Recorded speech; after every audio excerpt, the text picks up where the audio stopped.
Dynamic Success the Junior College. Enter to win. Masters in MPC and BPC.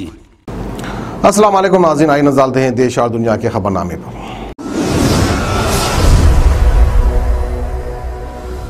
Such news के खबरनामे में आप सबका इस्तकबाल। आज की सबसे बड़ी खबर आ रही है, हरियाणा में आंदोलन में शामिल एक किसान को जिंदा जलाने के मामले में एक आरोपी को गिरफ्तार कर लिया है। आरोपी अपने साथियों के साथ काफी वक्त से किसान आंदोलन में शामिल था। कृष्ण पर इल्जाम है कि उसने अपने 3 साथियों के साथ मिलकर कसार गाँव निवासी मुकेश को जिंदा जलाने कर उसकी जान ले ली। मामला हरियाणा के बहादुरगढ़ इलाके में किसान आंदोलन में शामिल एक शख्स का आ रहा है। ये सेक्टर 6 थाना पुलिस आरोपी गिरफ्तार को आज कोर्ट में पेश किया जाएगा। इल्जाम की पहचान जींद जिले के गांव रायचंद निवासी कृष्ण के रूप में हुई है। दरअसल मामला आ रहा है कि मुकेश ने वेडनेसडे देर शाम किसान आंदोलन में शामिल 4 लोगों के साथ आंदोलन पर बैठकर शराब पी थी। बाद में हुई लड़ाई झगड़े में आरोपियों ने मुकेश पर तेल छिड़क कर आग लगा दी। आग लगाने के बाद मुकेश को बहादुरगढ़ के अस्पताल लाया गया, जहाँ पर 90% वो जल चुका था। 2:30 बजे उसने दम तोड़ दिया।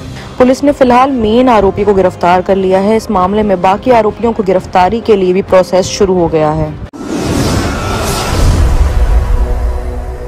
वहीं एक और बड़ी खबर आ रही है कि गुजरात के साबरमती नदी में कोरोना वायरस मिला है। 2 तालाबों का पानी भी कोविड-19 पॉजिटिव पाया गया है। कोविड-19 को लेकर हर दिन कुछ नए खुलासे हो रहे हैं। वैसे में गुजरात से नया मामला सामने आ रहा है। यहाँ के सबसे फेमस साबरमती नदी में कोविड-19 वायरस पाया गया है। गुजरात के अहमदाबाद के बीचों बीच से निकलने वाली साबरमती के पानी के सैंपल लिए गए थे, जिसमें 25% कोरोना वायरस पाया गया है। इतना ही नहीं, साबरमती नदी के अलावा अहमदाबाद के 2 बड़े तालाब जिसमें कांकरी और चंदोला भी कोरोना वायरस के लक्षण पाए गए हैं। आपको बता दें कि साबरमती से पहले गंगा नदी से जुड़े अलग अलग सीवेज में भी कोविड-19 वायरस पाया गया था, लेकिन अब जब इस तरह से उसकी चेकिंग हुई है तो फिलहाल चिंता और बढ़ गई है।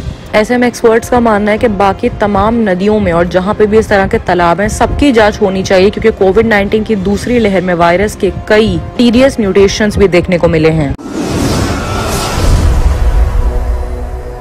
अगली ही बड़ी खबर आ रही बंगाल से, जहां पर भाजपा प्रभारी कैलाश विजयवर्गीय के खिलाफ प्रोटेस्ट शुरू हो चुका है। सड़कों पर लोग गो बैक के नारे लगा रहे हैं और पोस्टर्स भी जगह जगह छप चुके हैं। बंगाल में भाजपा के अंदर घमासान जारी है। बंगाल प्रभारी कैलाश विजयवर्गीय के प्रोटेस्ट शुरू हो गए हैं। थर्सडे की रात को भाजपा मुख्यालय के सामने go back TMC setting masters के पोस्टर लगाए गए थे। हालांकि इन पोस्टर्स को अब हटा दिया गया है, लेकिन अभी तक वहां पे किसी भी किस्म की कोई जिम्मेदारी नहीं ली गई है।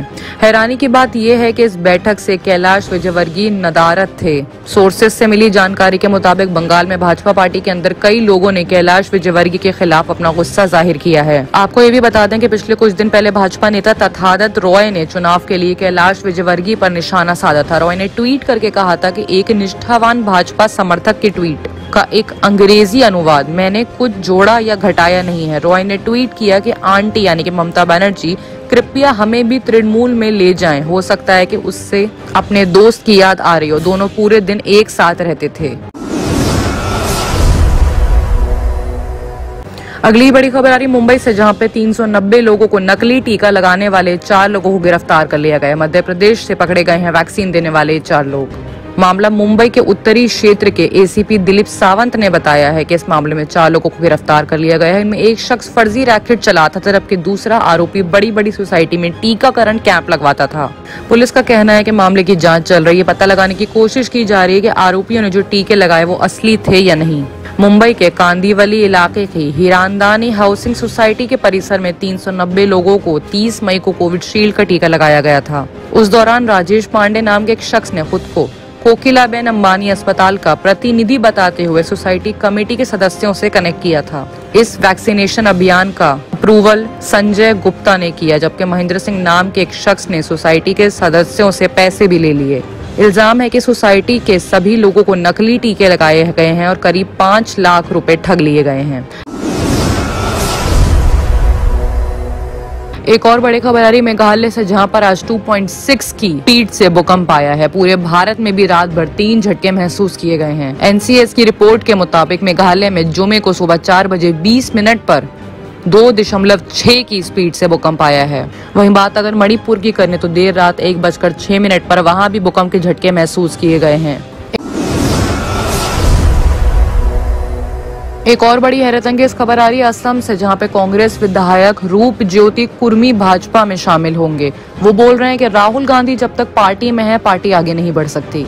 ऐसे में कांग्रेस से नेताओं के जाने के सिलसिले थम नहीं रहे हैं, ना ही यहाँ पर कोई नाम लिया जा रहा है। लेकिन फिलहाल इतना पता कि वो तमाम नेता नाराज होकर कांग्रेस छोड़ रहे हैं, जो कि कभी कांग्रेस पार्टी की जान माने जाते थे। ऐसे में असम में कांग्रेस के विधायक रूप ज्योति कुर्मी ने पार्टी से और विधानसभा से जुमे को इस्तीफा दे दिया और कहा है कि वो जल्दी भाजपा में शामिल होंगे। ऐसे में कांग्रेस के लिए एक बड़ा झटका मालूम हो रहा है। 4 बार विधायक रह चुके कुर्मी ने कहा है कि वो 21 जून को भाजपा में शामिल होंगे। आइए बात करते हैं इंटरनेशनल खबरों की, जहां पर सबसे बड़ी खबर ईरान से आ रही है, जहां पर ईरान में राष्ट्रपति चुनाव आज से शुरू हो चुके हैं। ऐसे में 4 कैंडिडेट दौड़ में हैं। पिछली बार हारे 60 साल के कट्टरपंथी इब्राहिम रईसी सबसे आगे चल रहे हैं। ऐसे में 60 साल के धर्मगुरु चीफ जस्टिस इब्राहिम रईसी का पल्ला भारी माना जा रहा है। नए राष्ट्रपति का ये प्रोग्राम अगस्त में शुरू होगा। मीडिया रिपोर्ट्स के मुताबिक रईसी की जीत लगभग तय हो चुकी है। अगर ऐसा हुआ तो अमेरिका और पश्चिम देशों में ईरान का टकराव बढ़ जाएगा। एक और बड़ी खबर आ रही है पाकिस्तान से, जहां पर बलूचिस्तान में पाक सेना पर आतंकवादी हमला हुआ, जिसमें एक सैनिक की मौत हो गई है। बलूचिस्तान पाकिस्तान में कई वक्त से आजादी के लिए आंदोलन चल रहे हैं। यहाँ कई बलूच लोगों का ऐसा मानना है कि 1947 से पहले वो क्षेत्र आजाद था और पाकिस्तान ने जबरन इस पर कब्जा कर लिया है। ऐसे में बलूचिस्तान के तुर्बत शहर के पास तैनात सेना के जवानों पर थर्सडे को छोटे हथियारों से किए गए हमलों में पाकिस्तान का एक जवान शहीद हो गया।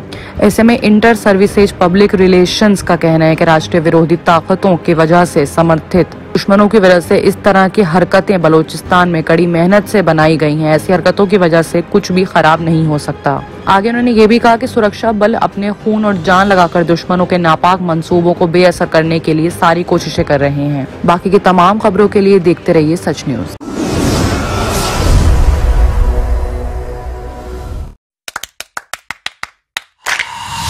Dynamic Success the Junior College. Enter to win. Masters in MPC and BPC.